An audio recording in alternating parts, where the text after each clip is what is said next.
করছি প্যারালাল ঝলক, আপনাদের সাথে আমি উর্না। ডিজিটাল মিডিয়ায় এই প্রথম আপনারা দেখছেন বাংলায় খেলার সেরা বুলেটিন। শুরু করছি ফুটবলের খবর। মোহনবাগান আবার আইএসএল চ্যাম্পিয়ন হওয়ার দৌড়ে, আর ইস্ট বেঙ্গলের দৌড় চলছে সুপার 6-এ ওঠার। আইএসএল এর যাবতীয় খবর তো থাকছে, সেই সঙ্গে ফুটবলের ভারতীয় ও আন্তর্জাতিক সমস্ত খবর নিয়ে আমাদের বিশেষ সেগমেন্ট খেল সকার। শনিবার যুবভারতীতে আর একটা ডার্বি, মোহামেডানের মুখোমুখি মোহনবাগান। ডামাডোলে বিধ্বস্ত মোহামেডান, তবে তার জন্য কোনো রকম শৈথিল্য দেখাতে নারাজ বাগান কোচ মলিনা। মোহামেডানকে হারিয়ে বাকিদের সঙ্গে দূরত্ব আরও কিছুটা বাড়িয়ে নিতে মরিয়া স্প্যানিশ কোচ। মোহামেডান ম্যাচের আগে মোহনবাগানে অস্বস্তি আলবার্তো রড্রিগেজকে নিয়ে। বেঙ্গালুরু ম্যাচেই হালকা চোট পেয়েছিলেন, তাই বৃহস্পতিবার তিনি অনুশীলন করতে পারলেন না, মাঠের ধারে রিহ্যাব করে কাটালেন। শনিবার মোহামেডানের বিরুদ্ধে তার খেলা নিয়ে একটা অনিশ্চয়তা তৈরি হয়েছে। যদি না খেলতে পারেন তাহলে স্টপারে জমাট জুটি ভাঙবে, তবে গোটা শিবির আশাবাদী ম্যাচের আগেই সুস্থ হয়ে উঠবেন রড্রিগেজ। মাঠে নামলেন অনিরুদ্ধ থাপা, তবে দলের সঙ্গে অনুশীলন করার প্রশ্ন নেই। বৃহস্পতিবার থেকে শুরু করলেন রিহ্যাব। চোটের জন্য বেশ কয়েকদিন তিনি মাঠের বাইরে ছিলেন। থাপা রিহ্যাব শুরু করতে পারায় কিছুটা হলেও স্বস্তি ফিরল। ভয়ঙ্কর উত্তেজিত হোসে মলিনা। অনুশীলনে ফুটবলাররা কোনো ভুল করলেই রাগে অগ্নিশর্মা মলিনা। প্রচণ্ড বকাঝকা করলেন। সাধারণত এমন মূর্তিতে মলিনাকে দেখা যায় না, কিন্তু বৃহস্পতিবার অনুশীলনে একেবারে অন্যরকম। আসলে গত 4টে ম্যাচে ভালো খেলতে পারেনি মোহনবাগান, সে কারণেই ভুলের পুনরাবৃত্তি হলে এতটা রেগে যাচ্ছিলেন তিনি। মোহামেডান ম্যাচের আগে বেশ চার্জ বাগানের হেড স্যার। মোহনবাগানের দুই বিদেশি স্টপার টম অলডেড এবং আলবার্তো রড্রিগেজের পারফরমেন্সে বেশ সন্তুষ্ট ম্যানেজমেন্ট। প্রাথমিক জড়তা কাটিয়ে এখন দুজনেই নির্ভরতা দিচ্ছেন। বিশেষ করে রড্রিগেজের পারফরমেন্সে বেশি খুশি ম্যানেজমেন্ট, তাই দুজনের সঙ্গেই চুক্তি বাড়ানোর ভাবনা। টমের সঙ্গে এবছরই চুক্তি শেষ হবে। তার সঙ্গে যেমন চুক্তি বাড়ানো হতে পারে, তেমনি রড্রিগেজের সঙ্গে 2 বছরের চুক্তি থাকলেও নতুন করে আরও দীর্ঘমেয়াদী চুক্তি হতে পারে। অন্তত ম্যানেজমেন্ট এখনও পর্যন্ত সেটাই চাইছে। কঠিন পরিস্থিতিতে কঠিন ম্যাচ খেলতে মুম্বাই চলে গেল ইস্টবেঙ্গল। সকালে কলকাতায় ঘণ্টাখানেকের অনুশীলন সেরে দুপুরে মুম্বাই চলে যায় টিম ইস্টবেঙ্গল। শুক্রবার মুম্বাই এফসির বিরুদ্ধে অ্যাওয়ে ম্যাচে নামবে লাল হলুদ ব্রিগেড। প্রথম লেগে যুবভারতীতে শেষ পর্যন্ত হারতে হলেও যেভাবে 2 গোল খেয়ে 2টি গোলই শোধ করে দিয়েছিল অস্কার ব্রুজোর দল, সেটাই লড়াইয়ের তাগিদ বাড়াচ্ছে। চোট আঘাতে জর্জরিত হয়েও মুম্বাইকে কঠিন লড়াইয়ে ফেলতে মরিয়া ইস্টবেঙ্গল। মুম্বাই অনেক ভালো দল, তার উপর একাধিক ফুটবলার ছিটকে যাওয়ার পর বেশ ব্যাকফুটে ইস্টবেঙ্গল। এই অবস্থায় ম্যাচ বার করতে 2টি অস্ত্রে শান দিলেন কোচ অস্কার ব্রুজো। মূলত সেট পিস কাজে লাগিয়ে তিনি গোল তুলে আনতে চান এবং এরিয়াল বলে 3 বিদেশি সেলিস, দিমি এবং হেক্টরের হেডকে কাজে লাগাতে চান। বৃহস্পতিবার সকালের অনুশীলনে এই 2টি ব্যাপারেই দীর্ঘক্ষণ চলল শান দেয়া, যা ইঙ্গিত পাওয়া গেল ডাইরেক্ট ফুটবল খেলেই মুম্বাইকে ঘায়েল করতে চান অস্কার। যা অবস্থা তাতে রীতিমতো ভয় ধরে গেছে অস্কারের। যদি আর কোনো বিদেশি চোট পেয়ে যান, এই আশঙ্কায় ভুগছেন তিনি। তাই দিয়ামান্তাকোসকে আড়াল করে রাখতে চাইছেন। দিমির একটা পুরনো চোট আছে, তাই যদি তাঁরও বড় চোট লেগে যায় তাহলে আরও সমস্যায় পড়ে যাবে দল। সে কারণে সিচুয়েশন প্র্যাকটিস থেকে তাকে সরিয়ে রাখছেন কোচ অস্কার। অনুশীলনে কঠিন পরিস্থিতি থেকে আড়াল করে রাখছেন দিয়ামান্তাকোসকে। ইস্টবেঙ্গল যতই হাসপাতাল হোক, যতই হিজাজি ক্লেটনরা ছিটকে যান, এখনই তাদের পরিবর্তন নেয়ার কথা ভাবতে পারছেন না ক্লাব কর্তারা। জানুয়ারি ট্রান্সফার উইন্ডো শেষ হয়ে যাচ্ছে শুক্রবার। এই উইন্ডোয় আর ফুটবলার নেওয়া যাচ্ছে না। তারপর ফ্রি প্লেয়ার খুঁজে সই করাতে হবে, তবে সেটাও এখনই হচ্ছে না। কারণটা আর্থিক। ফুটবলার নেওয়ার টাকা কোথায়? আগামী 2-1 দিনের মধ্যে এ নিয়ে ইনভেস্টর ইমামির সঙ্গে মিটিংয়ে বসবেন ক্লাব কর্তারা। নতুন ফুটবলার নেওয়ার জন্য কত টাকা পাওয়া যাচ্ছে সেটা বুঝেই এগোনো হবে। আপাতত হাতে যা আছে সেটা দিয়েই কাজ চালাতে হবে কোচ অস্কার ব্রুজোকে। নাটকের চূড়ান্ত মোহামেডানে দুপুরে সাংবাদিক সম্মেলন ডাকলেন ক্লাব কর্তারা, আর তার আগেই প্রেস রিলিজ পাঠালো 2 ইনভেস্টর সাচি ও বাঙ্কার হিল। অদ্ভুত বৈপরীত্য 2 পক্ষের বক্তব্যে। ইনভেস্টররা যখন জানাচ্ছেন কোচ চেরনিসভ পদত্যাগের সিদ্ধান্ত পুনর্বিবেচনা করতে রাজি হয়েছেন, এতে তারা খুশি এবং আশা করছেন কোচ ফিরে আসবেন, সেখানে সাংবাদিকদের ডেকে ক্লাব কর্তারা বলছেন তারা এসবের কিছুই জানেন না। ফুটবল নিয়ে কোনো সিদ্ধান্তই তারা জানাতে পারবেন না। এমনকি কোচ যে আবার ফিরে আসুন সেটা যে তারা চান না, সেটাও ভাবে পরিষ্কার। এরপরই নাটকীয়ভাবে ইনভেস্টর কর্তা দীপক সিং এসে জানিয়ে গেলেন কোচ ফিরছেন এবং শেয়ার হস্তান্তর সংক্রান্ত সব সমস্যা মিটে গেছে, বেতন সমস্যাও মিটল। যে পয়েন্টে আমাদের ডিফারেন্সেসটা ছিল ওই অল পয়েন্ট থাকবে। বুঝতে হবে যেই 61% ইনভেস্টরের কাজ আছে 39% যে ক্লাবের কাছে আছে ও তো প্রাইভেট লিমিটেড থাকবে না, ও ক্লাবকে অন করতে হবে। এইখানে আমাকে একটা নতুন ট্রাস্ট ক্রিয়েট করে এখানে ওই শেয়ারে ট্রান্সফার করতে হবে। সব ডিসকাশন হয়েছে, কিন্তু লং টার্ম ভেবে এই মনে হলো এই ডিসিশনটা এখন ওনাকে পাঠানো ভালো। গেছেন, let him come back with the fresh mindset নিয়ে আসবেন, আর সিজনটা আমরা ভালো করে ফিনিশ করতে চাই। না, এটা তারপরে নেগোসিয়েশন হয় কি কত টাকা দিতে হবে না দিতে হবে, সেই কনভারসেশন আমরা যাই না, যাচ্ছি না। 2 ইয়ার্স কন্ট্রাক্ট আছে, এই বছর আছে না নেক্সট বছরও আছে। ডামাডোলের মোহামেডানে বিদায়ী কোচকে নিয়ে তীব্র ক্ষোভ ক্লাব কর্তাদের। কোচ পদত্যাগ করে চলে গিয়েছেন, তাকে আবার ফিরিয়ে আনার যে চেষ্টা ইনভেস্টাররা করছেন সেটাও পছন্দ নয় ক্লাব কর্তাদের। কোচ চেরনিসভের উপর এতটাই ক্ষোভ, শুনুন কি বলছেন ক্লাব কর্তা মোহাম্মদ কামারউদ্দিন। ব্যাপার হচ্ছে এখন যে কোচ এই সময় যে পদত্যাগ করলো, এটা তো কোনো পিকনিক স্পট নাই, এটা ফুটবল খেলা আছে। আপনার যদি কোনো অসুবিধে আছে তো একদিনের মধ্যে অসুবিধে হয়ে যায়নি, এটা লাস্ট 3 মাস থেকে চলছে। এই সাডেনলি একটা ডার্বি ম্যাচের আগে এরকম করা, তারপরে ওর সঙ্গে যোগাযোগ করে সব ঠিক হয়ে গেছে, 10 দিনের ছুটি গেছে, তো প্লেয়াররাও যদি বলে যে কালকে আমরা 10 দিন 15 দিনের জন্য ছুটি যাব, খেলবে কে? এই জিনিসটা তো আমাদের ইনভেস্টার আছে, ওকে বুঝতে ঠিক আছে। না হলে ওখানে ইনভেস্টমেন্ট করাতে গেলে FSDL 4 দিন সময় লাগে, কী করে হতো খেলা? এটা ঠিক না, মোটেই ঠিক। আপনার যাবার ছিল আগেই চলে যেতেন, 10 দিন 15 দিন আগে। আপনার এই ঘটনা তো 3 মাস থেকে হচ্ছে আপনার সঙ্গে, আপনার অ্যাজ পার আপনার লেটার অনুযায়ী 3 মাস ধরে আপনি সাফার করছেন।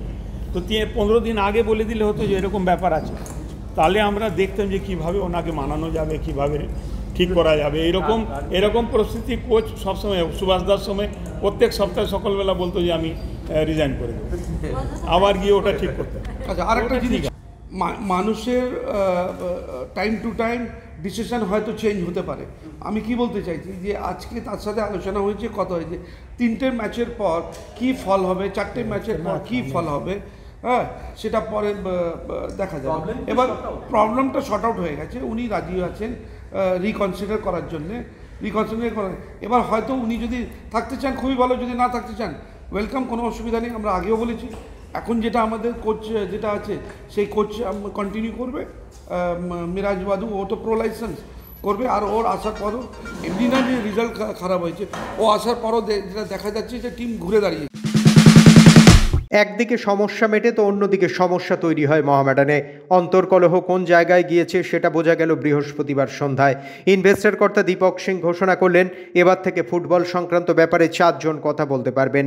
তারা হলেন ক্লাব সভাপতি আমির উদ্দিন ববি, কর্তা মোহাম্মদ কামারউদ্দিন এবং 2 ইনভেস্টর কর্তা রাহুল টরি এবং দীপক সিং নিজে। সচিব ইশতিয়াক আহমেদ রাজুর সামনেই তিনি এই ঘোষণা করেন। প্রচণ্ড অপমানিত ও ক্ষুব্ধ হয়ে এরপরই মুখ খোলেন সচিব রাজু। তারপর কি হলো দেখুন। আগে থেকে যে ক্লাবে অনেক লোক তো ইন্টারভিউ নিতে পারে না, সবাই মিডিয়া সবাই বলতে পারে, কিন্তু যে অফিসিয়াল স্টেটমেন্ট হবে ক্লাবের, ওটা আমার ববিদা আর কমর ভাই, এর আলাদা কেউ যে ওপিনিয়ন তো হবে Rahul Tony will be personal view, ওটাকে ক্লাবে আপনি কোট করতে পারেন। আমি একটা কথা বলি না, আমার এখানে একটা বক্তব্য আছে, আমি একটা সিরিয়াসলি কথা বলতে পারে না।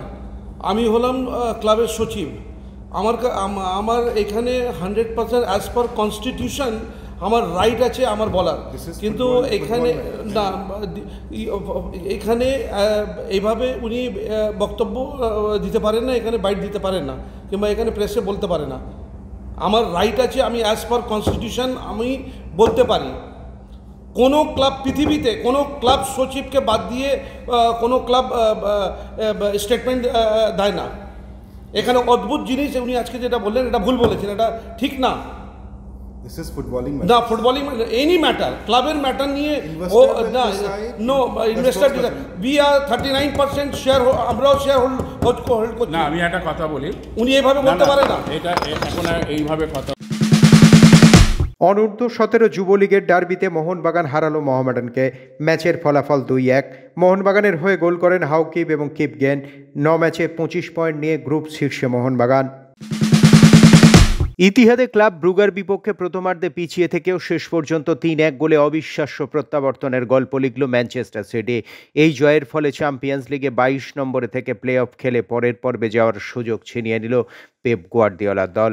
যদিও প্লে অফে রিয়াল মাদ্রিদ কিংবা বায়ার্ন মিউনিখের মতো দলের বিরুদ্ধে কঠিন চ্যালেঞ্জের মুখোমুখি হতে হবে তাদের। অন্যদিকে ম্যাচ হারলেও টিকে গেছে ক্লাব ব্রুগাও। শেষ দল হিসেবে প্লে অফ নিশ্চিত করেছে তারাও।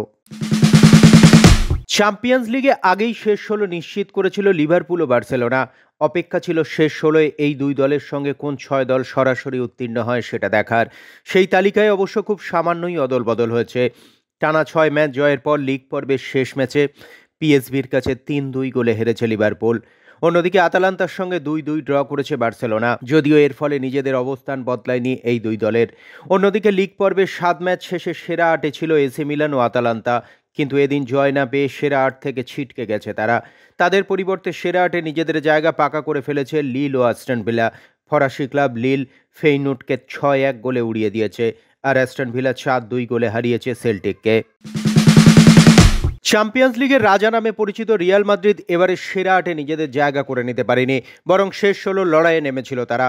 সেখানেই ব্রেস্তের বিপক্ষে 3-0 গোলে জয় ছিনিয়ে নিয়েছে কিলিয়ান এমবাপে, জুড বেলিংহামরা।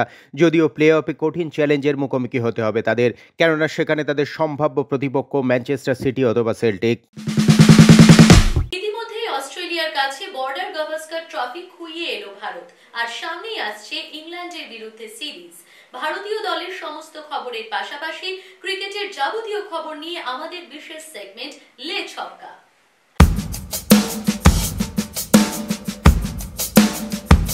ঘরের মাঠ ইডেনে পাঞ্জাবের হয়ে জীবনের শেষ ম্যাচ খেলতে নামলো বাংলা দলের উইকেটকিপার ব্যাটার ঋদ্ধিমান সাহা। 2007 সালে বাংলার হয়ে অভিষেক হওয়া ঋদ্ধির 18 বছরের ক্রিকেট ক্যারিয়ারের এই শেষ ম্যাচ শুরুর আগে তাকে সম্বর্ধনা দিল সিএবি। বৃহস্পতিবার খেলা শুরুর আগে সিএবি সভাপতি স্নেহাশিস গঙ্গোপাধ্যায় তার হাতে তুলে দেন সতীর্থদের সই করা একটি জার্সি, পুষ্পস্তবক এবং উত্তরীয়। পাশাপাশি তাঁর দুর্দান্ত ক্রিকেট ক্যারিয়ারের জন্য শুভেচ্ছাও জানান স্নেহাশিস। বাংলা ক্রিকেটের অন্যতম সেরা কিপার ব্যাটার ঋদ্ধিমান সাহা ক্যারিয়ারের শেষ ম্যাচ খেলতে নেমেছিলেন ইডেনে। প্রতিপক্ষ পাঞ্জাব। এই মুহূর্তের সাক্ষী থাকতে হাজির ছিলেন অনেক ক্রিকেট প্রেমীরাই। সেখানেও আবেগের পাশাপাশি নিজের দুর্দান্ত পারফরম্যান্সে ঋদ্ধি মুগ্ধ করলেন সকলকে। ইনিংসের তৃতীয় ওভারেই ওপেনার বিশ্বপ্রতাপ সিং এবং তার অল্প সময়ের ব্যবধানে আরেক ওপেনার প্রভসিমরন সিংয়ের গুরুত্বপূর্ণ দুটি ক্যাচ ধরে ঋদ্ধি, যার ফলে প্রথম ইনিংসে মাত্র 191 রানে অল আউট হয়ে যায় পাঞ্জাব। বাংলার হয়ে সুরজ সিন্ধু জয়সওয়াল এবং সুমিত মহন্ত 4টি করে এবং মোহাম্মদ কাইফ 2টি উইকেট নেন। পাঞ্জাবের হয়ে 106 রানে অপরাজিত ছিলেন আনমল মালহোত্রা। অন্যদিকে দিনের শেষে 4 উইকেট হারিয়ে 119 রান তোলে বাংলা। 13 বছর পর রঞ্জি খেলতে মাঠে নামলেন বিরাট কোহলি। তাই বৃহস্পতিবার সকাল থেকেই অরুণ জেটলি স্টেডিয়ামের বাইরে লম্বা লাইন ভক্তদের। কোহলি ম্যানিয়ায় গম গম করছে স্টেডিয়াম। রেলওয়েজের বিরুদ্ধে খেলা দিল্লির। এক ভক্ত তো সিকিউরিটি ব্রিজ ভেঙে সোজা মাঠে চলে গেলেন বিরাটকে ছুঁয়ে দেখতে। এই ছবি সাধারণত আন্তর্জাতিক ক্রিকেটে দেখতে পাওয়া যায় না, সেটাই এবার দেখা গেল ঘরোয়া ক্রিকেটে। হবে নাই বা কেন, মাঠে যে স্বয়ং কিং কোহলি। যতই ফর্ম না থাক বা সমালোচনার ঝড় বয়ে যাক, গ্যালারিতে বসে বিরাট কোহলির খেলা দেখার জন্য কোনো অংশে ভাটা পড়েনি তার ভক্তদের মধ্যে। রঞ্জি ট্রফিতে হ্যাট্রিক করার অনন্য নজির গড়লেন শার্দুল ঠাকুর। মেঘালয়ের বিরুদ্ধে এই নজির গড়েন মুম্বাইয়ের অলরাউন্ডার। 2024-25 মরশুমে এটি দ্বিতীয় হ্যাট্রিক। এর আগে পন্ডিচেরির বিরুদ্ধে এমন নজির গড়েছিলেন হিমাচল প্রদেশের ঋষি ধাওয়ান। রঞ্জির ইতিহাসে মুম্বাইয়ের পঞ্চম বোলার হিসেবে এই নজির গড়লেন শার্দুল। ইনিংসে 14 রানে 4 উইকেট নেন তিনি। শার্দুল ঠাকুর ও তার মুম্বাইয়ের সতীর্থ বোলারদের দাপটে রঞ্জির ইতিহাসে লজ্জার রেকর্ড গড়ল মেঘালয়। ইনিংসের শুরুতে একটা সময় তাদের স্কোর ছিল 2 রানে 6 উইকেট। এটি লজ্জার নজির। রঞ্জির ইতিহাসে আর কখনো কোনো দল এত কম রানে 6 উইকেট হারায়নি। তবে একটি জুটি রঞ্জিতে সবচেয়ে কম রানে অল আউট হওয়ার লজ্জার নজির থেকে মেঘালয়কে বাঁচিয়ে দিয়েছে। ডামাডোলের মধ্যেই ক্রিকেট সচিব পদেও পরিবর্তন হয়ে গেল মহামেডানে। তাদের দাবি ক্রিকেটারদের বেতন সমস্যাও নাকি মিটে গিয়েছে। এই অবস্থায় ক্রিকেট সচিব হলেন Dipak Singh.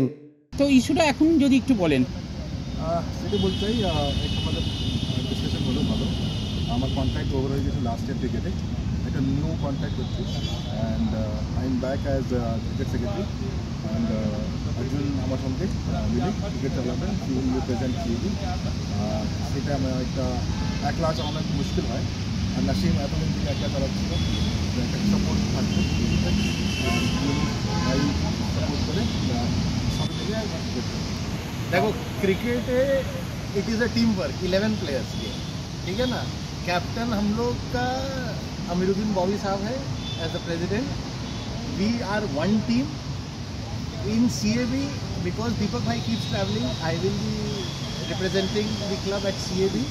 Day-to-day activities Naseem is there. दीपक भाई है ही है, बिलाल भाई की तो बात ही नहीं, माठ आप नहीं कर सकते, बिलाल भाई ले। रुस्तम साहब ग्राउंड अगर आपको चाहिए, the ground secretary has to be there. And Yunus is a very dashing pushing guy, he is already played for Modern Sporting Club, he is joined as well. So it's a very strong arrangement which we come together and I am sure the team is performing so well. I congratulate the captain and the players. Deepak bhai is guiding us through and we will do extremely well. Thank you so much.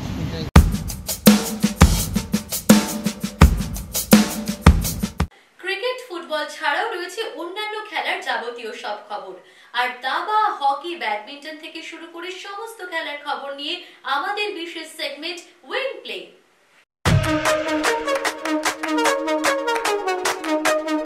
পাকিস্তানের তারকা cricketer Shoaib মালিকের সঙ্গে ভারতের tennis তারকা সানিয়া মির্জার বিবাহ বিচ্ছেদের 1 বছর পূর্ণ হয়েছে। এই 1 বছরে জীবন অনেকটাই বদলে গেছে তার। একদিকে যেমন পেশাদার টেনিস জীবন থেকে অবসর নিয়েছেন তিনি, তেমনি ছেলে ইজহানের সঙ্গে জীবনের নতুন অধ্যায় শুরু করেছেন সানিয়া মির্জা। সম্প্রতি সোশ্যাল মিডিয়াতে শেয়ার করা তার পোস্টে তেমনই ইঙ্গিত মিলেছে। ছেলের সঙ্গে খুনসুটিতেই বেশিরভাগ সময় কাটছে তার। এমনকি নিজের বাসস্থানের নেম প্লেট থেকেও মুছে ফেলেছেন শোয়েব মালিকের নাম। সেখানে এখন জল করছে সানিয়া মির্জা এবং তাঁর ছেলে ইজহানের নাম। 2003 সালে চোটের কারণে মাত্র 21 বছর বয়সে পেশাদার টেনিস থেকে অবসর নিয়েছিলেন রাশিয়ার টেনিস তারকা আনা কুর্নিকোভা। তারপর থেকে আর জনসমক্ষে দেখা যায়নি তাকে। সম্প্রতি আনার বেশ কিছু ছবি সোশ্যাল মিডিয়ায় রীতিমতো ভাইরাল। সম্ভবত ফ্লোরিডার কোনো মলে ঢুকতে তাকে দেখা যাচ্ছে। ছবিতে হুইল চেয়ারে বসে আছেন আনা, পায়ে অর্থোপেডিক জুতো। তার হুইল চেয়ার ঠেলে নিয়ে যাচ্ছেন এক বান্ধবী, 3 সন্তানও সঙ্গে আছে। এহেন ছবি দেখে উদ্বেগ প্রকাশ করেছেন নেটিজেনরা। তবে কি কোনো অস্ত্রোপচার হয়েছে তার পায়ে, উঠছে প্রশ্ন। যদিও এসব নিয়ে মুখই খোলেননি প্রাক্তন টেনিস তারকা। পরে জানা যায় এগুলি 2023 সালের 25শে জানুয়ারির ছবি।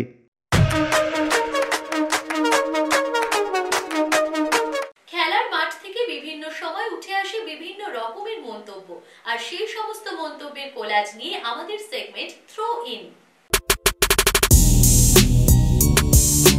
কেরিয়ারে এত বোলারকে কিপিং করেছি যে একজনকে বাছা বেশ কঠিন। পেশারদের মধ্যে শামি, ঈশান্ত, বুমরা আর স্পিনে অশ্বিন, রশিদ খান কঠিন। বোলাররা এক্সপেরিমেন্ট করে, ব্যাটার যেমন রিড করতে পারবে কিনা ভাবতে হয়, কিপার হিসেবে আমাকেও ভাবতে হয়েছে। রিয়াল মাদ্রিদ আবারও দুর্দান্ত ফর্মে ফিরেছে। বায়ার্ন এই মরশুমে অসাধারণ খেলছে এবং ভিনসেন্ট কোম্পানির কোচিংয়ে দারুণ পারফর্ম করছে। যদি আমাদের এই মুহূর্তে খেলতে বলা হয় তাহলে ব্যাপারটা সত্যিই কঠিন হবে। তবে 2 সপ্তাহ পর কী হবে সেটা তো এখনই বলা যাচ্ছে না। আমরা নিজেদের মতো প্রস্তুতি নিয়ে সর্বোচ্চ চেষ্টা করব, সেটা যে পক্ষই হোক না কেন।